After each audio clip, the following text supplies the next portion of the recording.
Pleasure for me to introduce Ellen Dunham Jones, an architect at Georgia Tech, famous for producing the book Retrofitting Suburbia, Urban Design Solutions for Redesigning Suburbs. Ellen is an architect and director for the Urban Design Program at Georgia Tech, and is the director of the Masters of Science in Urban Design. As an authority, and she's an authority on sustainable suburban development and a leading urbanist. She's an author of over 100 articles and a co-author with June Williamson of the Retrofitting Suburbia book I mentioned before. She told me to keep it short. We're already running late, so I think her work will speak for herself.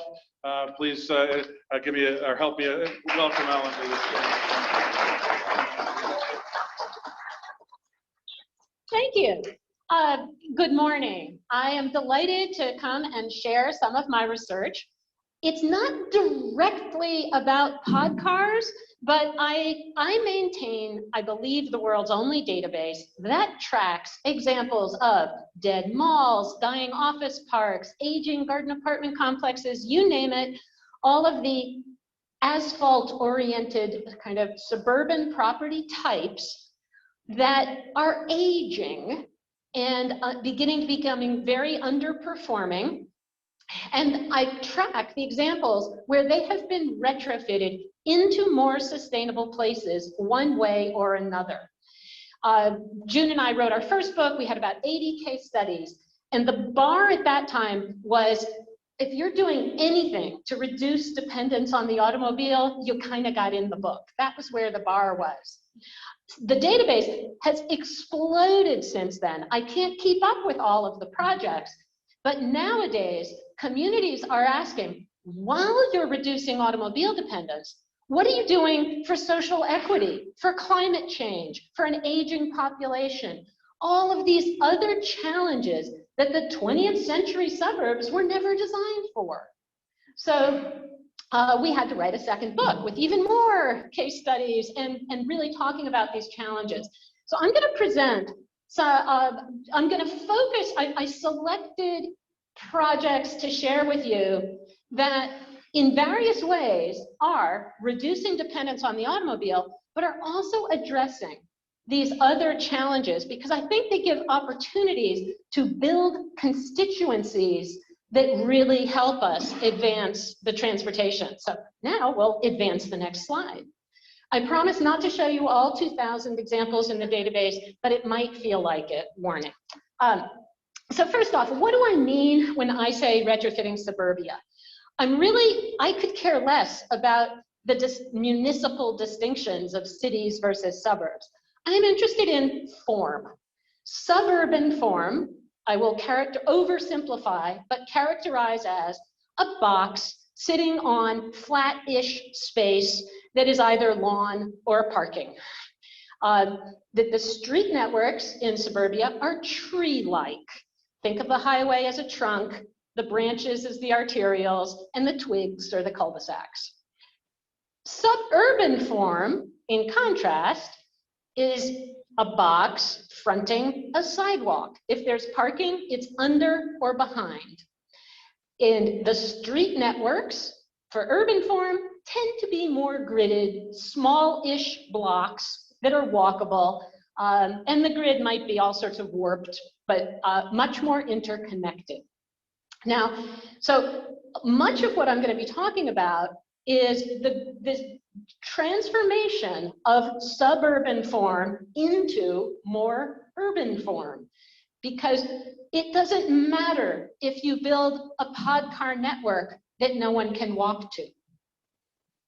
It doesn't matter, whatever transit is, you have to transform that area surrounding it so that users can get there easily, conveniently, all of that. So a lot of what's driving a whole bunch of reasons, I don't expect you to read everything on the slide, but we are seeing tremendous retrofitting of suburbia because of, on the one hand, we have this growing supply of underperforming commercial properties, the commercial real estate that's just aging out. We have to start dealing more with climate change, the changing demographics.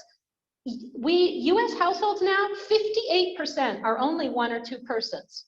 And yet most of the zoning, 75% of the zoning in urbanized areas in the US is exclusively for single family homes. There is a huge mismatch and a huge development opportunity to better address those smaller households. At the same time, we also have, since 2005, more Americans in poverty have been living in suburbs than living in cities.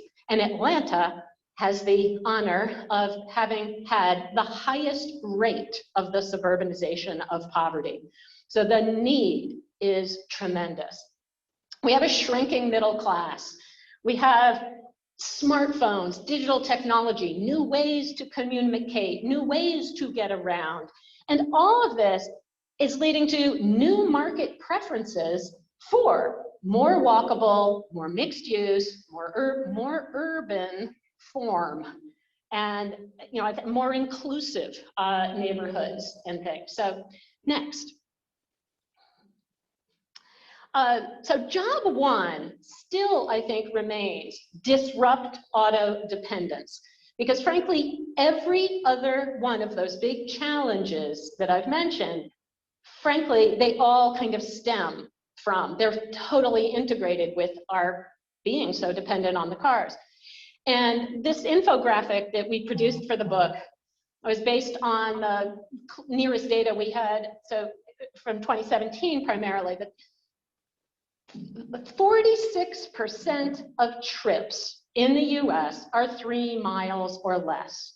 If we simply had sidewalks everywhere, and let alone bike lanes, access to transit stop, we could get access to so many more transit stops. We could have almost half of our trips would not have to be by car. So in blue, I show a lot of the strategies that we discuss in the books of all the different ways in which to reduce automobile dependence. I'm going to start next with one of the most ambitious transformational projects right now that I'm tracking in the US. This is the Pike District in Montgomery County, Maryland, about a half hour north of DC. And it's a booming area, but its current condition along Rockville Pike is an 8 to 10 lane highway, surrounded by a lot of very automobile-oriented strip malls. There's some tall buildings, but lots of just parking lots. And yet it has a rail line, the same generation of rail as MARTA. But it's really not, I've taken students there, I've made them walk alongside the highway. It's, as you can imagine, walking alongside 8, 10 lanes, pretty lousy experience. And so the MARTA station is very underused. The county approached the 6 major property owners and said, we're thinking of doing a new plan. Those property owners, those developers, owned property throughout the metro region and knew that, because of research by Chris Lineberger, 85%, commercial real estate, not just commercial, all real estate, today in the US, if it's in a walkable area, commands an 85% rent premium. So those property owners in DC, up in White Flint, this Pike District area, north of Bethesda, recognize that if their property would become more walkable, they would get double the rents like they're getting in the other places in DC. So they said, give us a chance. They hired a very good Georgia Tech planning firm out of Georgia Tech, who produced a plan to build public streets on the private land, and even have the property owners pay for it, largely about approximately a 10% property assessment, pay for a good chunk of that. And in exchange, the owners get to develop up to 30 stories. So this is that plan on the upper right. All of those dotted lines are the new streets that are being constructed, those new public streets on private land to create a walkable network. Because for one property owner to make their area walkable, that doesn't make much sense. They need to know that their neighbor is also doing the same thing. So the very first piece of this to be built is in the middle. That's at the top. It is a 30-acre before condition, a 30-acre strip mall that in 2018, late 2018, that photograph shows how it has been dramatically urbanized. A lot of housing, a grid of streets, walkable retail at the ground floor, office and apartments above, a lot more office about to come in once Rockville Pike gets retrofitted. Because now the county, as part of the deal, the county is trying to transfer trips from the highway. They're transferring the local trips now to all those little, the street grid, and they're transferring trips from the highway to their existing train system, and they're putting Rockville Pike on a road diet, going down from 8 to 6, with bus rapid transit running in the middle to further extend the access to the train stations. So that first piece is just that little 30 acres, but they're actually planning this now for a 4-mile stretch. So to become a corridor city and really fundamentally retrofit a big chunk of sprawl into a corridor city. And so they're thinking regionally, but they're also actually doing a fantastic job in terms of design of making walkable streetscapes, really inviting, compelling streets with lots of street trees and all sorts of eco advantages to all of that. They're rewarding the pedestrian eye. And that is so important to get a lot of people living and wanting and choosing to live right near the transit and all of the convenience around that. And they're going to be 25% affordable and a lot of really good things. Next. Now, we've got plenty of corridors that kind of look like on the right here. Big, wide corridors with completely auto-oriented businesses. How do we start? A lot of places right now are looking at bus rapid transit. This is Shoreline, Washington, where they brought in bus rapid transit. In this case, they put the bus lanes on the side, but made those dedicated lanes, but they called them business access lanes to also allow people to, cut through them to get to all the businesses.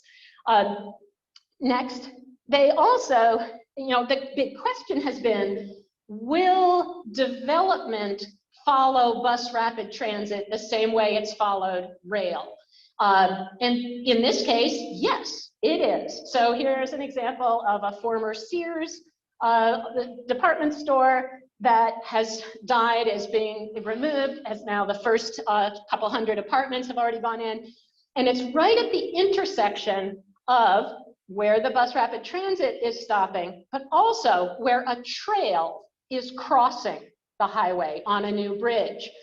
We in Atlanta, we know the value of trails. The success of the Beltline has been a phenomenal trigger for real estate investment of people who want not just transit-oriented development, they want bikeable-oriented development. And we're seeing that now also taking place in a lot of other places. And I think those connections are so, so important. Next. Okay, yeah, so, and here's an example, again, in Atlanta, out in Peachtree Corners in the Northeast, where we have, it's one of over 150 office parks in the country that are in my database that are retrofitting. This was a 500-acre office park built in the 70s, very auto-oriented, even though it looks like lush landscape, it's mostly parking lots. Their tenants were complaining that they couldn't compete on hiring employees. The employees wanted to be in Midtown and in the more vibrant, more urban areas.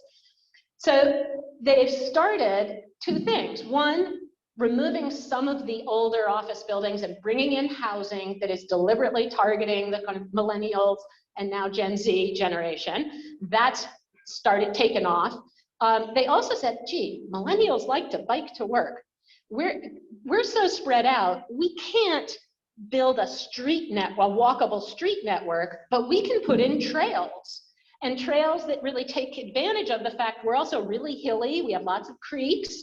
Well, you can easily get an easement from property owners along the creek side because they can't build there anyway, and then give them a density bonus, encouraging them to redevelop. They also deliberately put their trail heads at locations of kind of underperforming retail or really older office parks, office buildings. They put their trailheads exactly in the areas they wanted to see redeveloped first. And that's been working. So there's really very strategic kind of ways of planning those trails. And they also have an AV test track. It's not an AV shuttle permanent, but it's the test track. And they've attracted a bunch of industries that are really interested in testing. You've got Ollie from Local Motors there. You've got some drone and different things, testing out 5G technologies and things. So kind of cool. Next. So lots more one could talk about with reducing auto dependence, but I want to talk about now improving public health, another obviously really important concern. And it's, 70 to 90% of chronic disease risk can be attributed to the built environment, whether it's through lack of physical activity leading to obesity at epidemic levels in the US, pollution, stress. There is so much we can be doing. We think of the suburbs as the healthy place to live, but there are a lot of health problems, and most of them related to sedentary lifestyles of sitting all the time, and driving is a big part of that. Next. So here's an example, an interesting example in Somerville, Massachusetts, so sort of the poor sister to Boston and Cambridge. It's really quite a dense city in its own right, but it was always initially conceived as a suburb, a bedroom suburb of Boston. The waterfront was all zoned industrial historically. When Boston needed a new highway, big highway came right through Somerville, and created what has become more increasingly obvious was that asthma rates went up enormously in the neighborhoods right near the new highway. And when two things collided, the stars aligned when both IKEA wanted to build a new, one more big box along the waterfront, and a local group of neighbors said, that site, there's a transit line that runs through that site. It just doesn't stop there. It's waterfront. The last thing we need is another big box, even though we kind of like IKEA, but we don't need that. And so they filed a YIMBY, yes in my backyard lawsuit, arguing that this was a misuse of zoning, that this was not the highest and best use for a site that had potential transit access, was on the waterfront, and also had a highway. So they filed the lawsuit, was asking for, we see the capacity here for a new transit, 30,000 new jobs, 30 acres of parkland, and 30 million in tax revenue.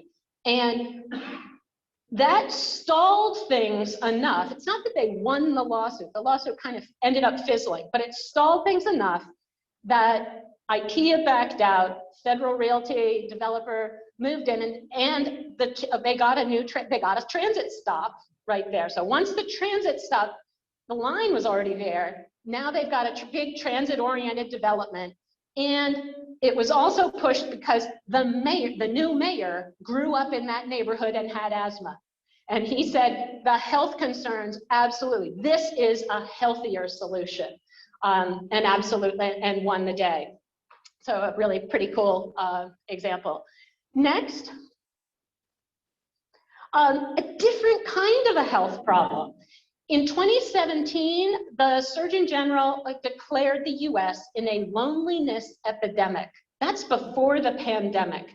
It's the equivalent of smoking 15 cigarettes a day. It especially affects teens and seniors, and it's especially prominent in the suburbs amongst people who are stuck at home, who can't drive and have no transit access.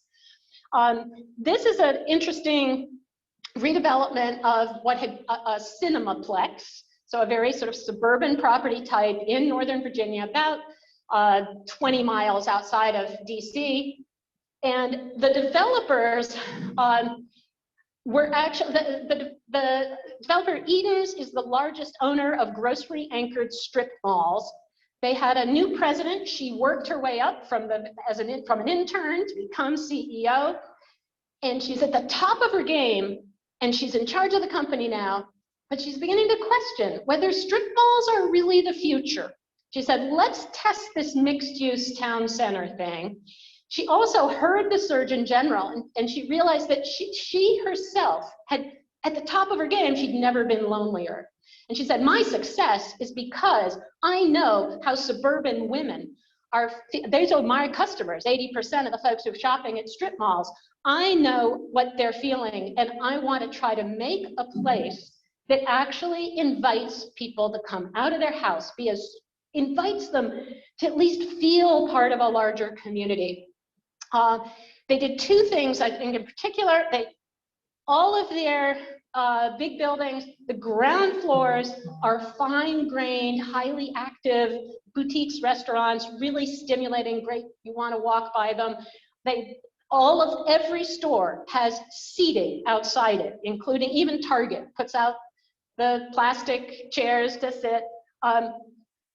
And then the big stuff goes on top of that. So the building I'm showing in the diagram there that has ground floor, nice, small-grained, very walkable oriented retail, and then 2 floors of parking, and then Target is up on the top floor. Typically, but with big escalators taking you up. It is the top performing Target in the area. It doesn't hurt it to be up. And they did that throughout. So all of their streets are extremely active and vibrant, and all the big office, and then they built a new movie theater. The movie theater spaces are all up above that fine-grained stuff. The other thing they did was put in a town green. And we see this in almost so many of the retrofits. And suburbia was really designed around privacy. And everyone loves the privacy of their single-family home. But as we have smaller households, social life suburbia was designed for social life to be centered on the schools. At this point, since 2000, 70%, 65%, now we're closer to 70% of households in the suburbs do not have children in them. We have a lot of the aging population. There's no, would it really hurt to have some bars, some nightlife? A lot of suburbs are beginning to ask for this. So they made this little AstroTurf 1-acre town green, because a lot of folks in the suburbs, what they need out of a park is not leafy green space. They need access to other people, to feel part of a community. So that park is programmed pretty much every hour of the day. And this is really essential.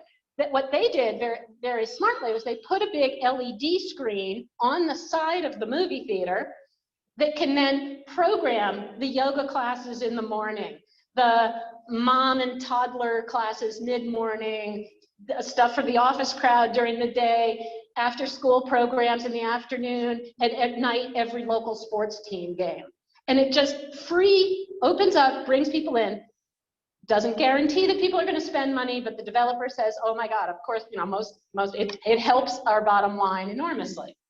So programming, this project was in 2020, they opened an AV shuttle. They're like 7/8 of a mile from the end of the line Washington Metro stop. So they now have an AV shuttle operating in a pilot, and are one of the first. They're the first in Virginia to operate on public streets. Okay. Supporting an aging population now is a third challenge here. I'm gonna keep going really fast here. Next. Great examples here in Atlanta of just how we're, okay, well, I'll jump to this one. One of the important things, this is a great example of missing middle housing is a way to bring in smaller houses into neighborhoods that allow seniors to downsize and remain in their communities, which they want, but without taking care of the big houses. In this case, relatively wealthy suburb said, well, we need some affordable housing. They picked the auto body repair lot.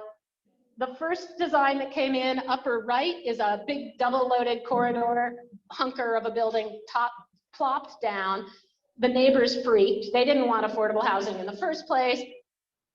Then they hired one of my former students who gave them this cottage court. That is 15 units on 1 acre. That's a density that can support transit. And yet, now, now it's through design, it fits into the neighborhood because it maintained the scale at the street. Very important, sort of you really need to get these things to come together. Next. Lots one could talk about with leveraging social capital for equity. Next. There's a really interesting project right now, underway right now in Crenshaw, the sort of heart of the Black community in Los Angeles, where a transit line was planned to not have any stops and yet be on the surface, even though it's going underground through most of the white communities. The group Destination Crenshaw fought them and won. And it's going to be really interesting to see what they do now. They're now going to have stops, but they're also committing to what they're referring to as unapologetically Black art that is going to, and community identification kind of that new transit line coming in. Next. Denver is a great example of one of now a growing number of transit-oriented equity development. They buy housing within a mile, might not even quite be that half mile. Great partners for anyone who's working on Podcare systems. You know, finding those folks who are also really very much wanting to be part of transit, but needing to get into the affordable land before the transit comes in. Next. And then you've got to also make some of this fun. So here is an example of in Crystal City, where Amazon's new headquarters is coming.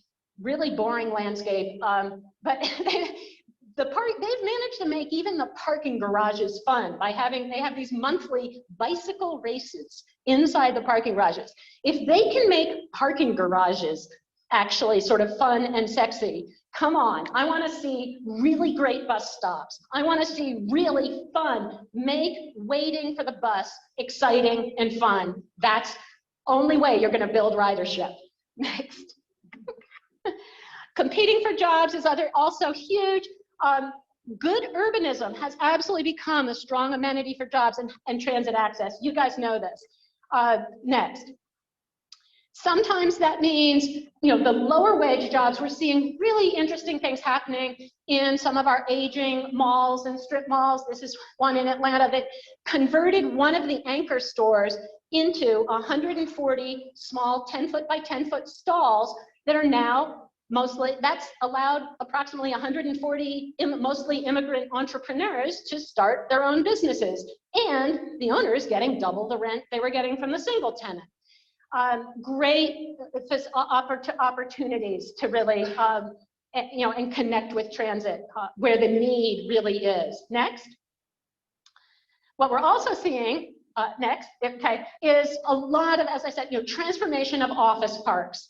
This is Domain, 12 miles north of downtown Austin, Texas. It was a 300-acre IBM R&D campus. The new owners kept in black are the existing, very auto-oriented, the B streets of the office park. But in red, they inserted mid-block new walkable streets where you get all the shops and then the apartments and offices up above. It has now attracted double the number of employees that IBM had at its peak. So, okay, next. Last challenge, water and energy resilience, climate change. It is such an enormous challenge. Next. Next. So, you know, in Austin, Texas, they actually they completely retrofitted an airport. They demolished an airport. Now, and this is one of the few examples of really doing some cool things on energy. They're also doing some cool things on, every house is built to be solar ready. They have vehicle to grid testing, the highest ownership of electric vehicles in a community because of having all that. So they have a little microgrid going, a lot of really interesting things happening on the energy front, and doing some really pretty phenomenal things on affordability. Next. In terms of water, we see more and more stormwater parks. We have a great one in Atlanta, Fourth Ward Park. This is one where a dead mall had been built in downtown Meriden, Connecticut. It was on top of a creek. That was normal. Now we're finally, those culverts are failing. It flooded the downtown. They've demolished the mall, daylit the creek, and now it's a stormwater. It's a park designed a little like a bathtub. It can fill up with water, as it did in July when Hurricane Elsa came, tropical storm at that point, Storm Elsa came through. And that allowed them to reinvest in the train station. So because they had taken care of the flooding, you actually finally had the ability to improve the transit system. Next, last slide. Last example, another sort of mall. This was a case of a thriving mall, not a dying mall, but that wanted to expand. Local environmentalists were still mad at them that 40 years ago, they paved over the headwaters of one of the 4 salmon creeks in Seattle. So the mayor made them do a land swap and give up a third of their parking for a transit center on the one side, and then to daylight the creek. Next. So they built some housing around the creek. Now became this fantastic amenity. It captures the stormwater for a 600-acre area. And the transit center is now, the trains are now real and coming in, and the mall owner has decided, forget it, we're demolishing the mall, we're going full urban. So you see these kind of the transformations. So last slide, what can you guys do? I hope I've tried to give you some ideas of how you can connect your advocacy for new forms of public transportation to other new challenges and help strengthen your constituencies to really help advance this. Also, last thing you can do, through December, my publisher is offering a 35% off discount on the new book. So if you're interested in the book, it's 35% off through December at wiley.com, and the code is ARC35. Thank you.